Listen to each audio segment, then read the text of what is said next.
students, myself Ranjanandi. In a previous video, we have discussed about the turbine section. This is an impulse turbine.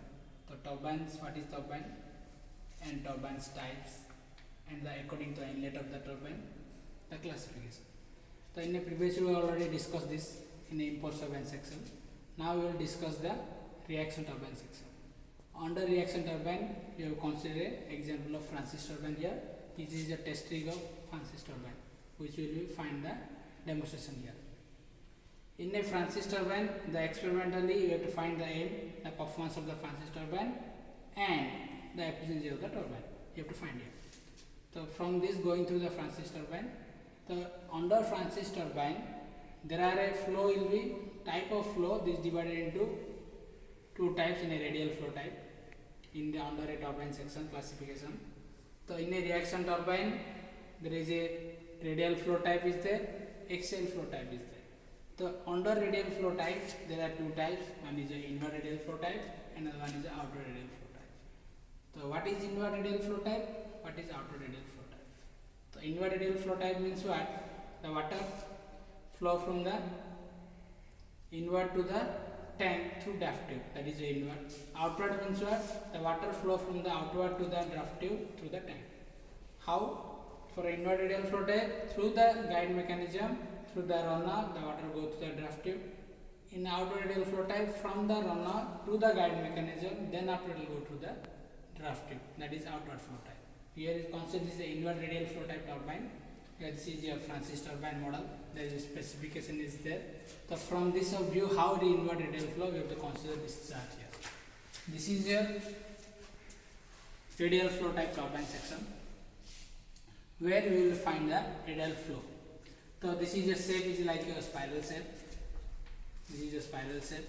Under that, there is a mechanism are there.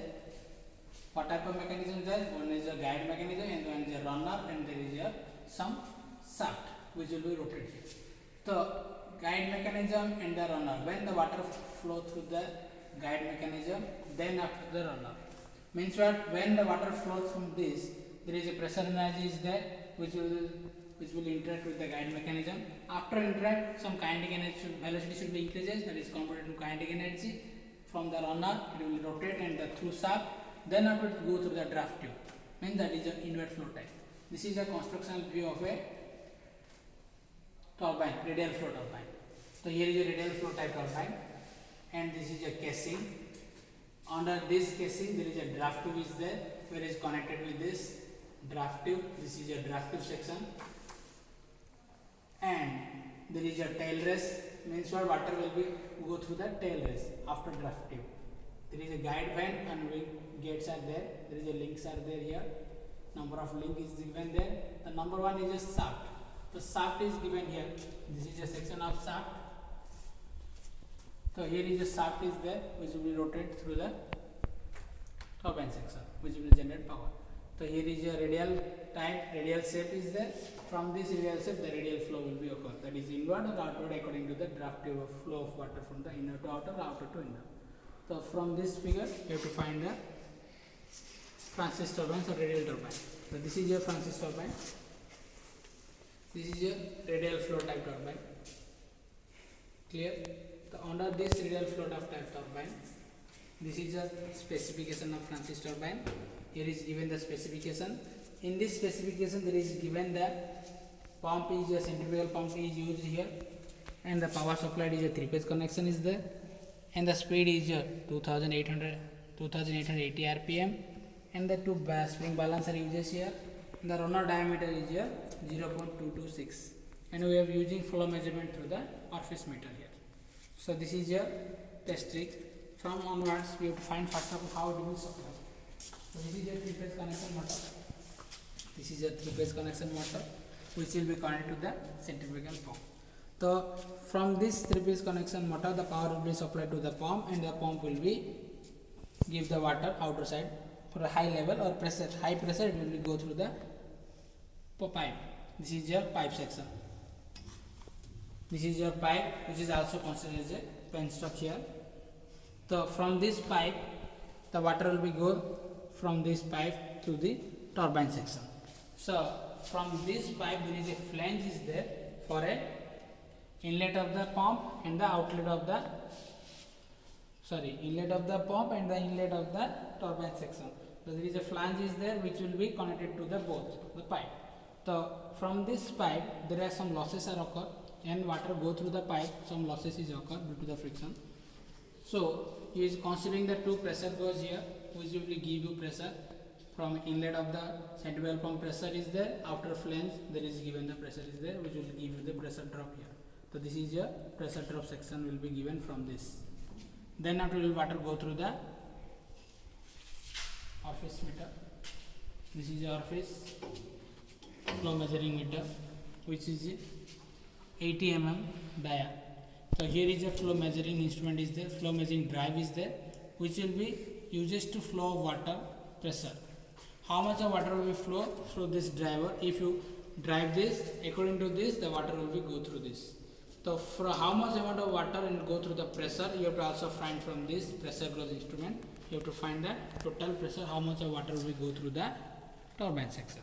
So this is your turbine section. This is your turbine casing. Under the casing there is a guide mechanism and the runner is there. Through guide mechanism and runner the turbine will be rotated through pressure energy and kinetic energy. That's what is a reaction turbine. So from this draft tube the water will be go through the tail race or a tank. From this draft tube the water go to the tank. This is your tank. The amount should be water should be required minimum 3/4 of the tank water will be needed for experimental. So this is your valve which will be released the atmospheric valve which will use when the pressure of the water inside will be dropped, then it will be used for increasing the pressure or decreasing the pressure. From this you have to use this for a valve for a outer atmospheric pressure. So from this casing they connect with the shaft. This is the middle, there is a shaft is there which will connect with the plate drum. So this is your drum and which will connect with the flat belt drive. So this is a belt which will be connected to spring balance are there which will be fixed. Spring balance is there where you have to put some load here. When you giving load here there is a deflection of a balance in a spring balance out in a running section. So from this both of this difference you have to find the total load will be find it from this. How much amount of load is given in a output section of a drum you have to find from this two load spring balance. So when it will rotate there is some heat energy will be generated. So for this to cooling purpose you use some water coolant is there which is used here for a turbine section. So from this experimentally we have discussed all the demonstration of the different parts of this turbine section, and this is your Francis turbine test rig. So you have to next in the video you have to find the practical of the turbine section. Okay.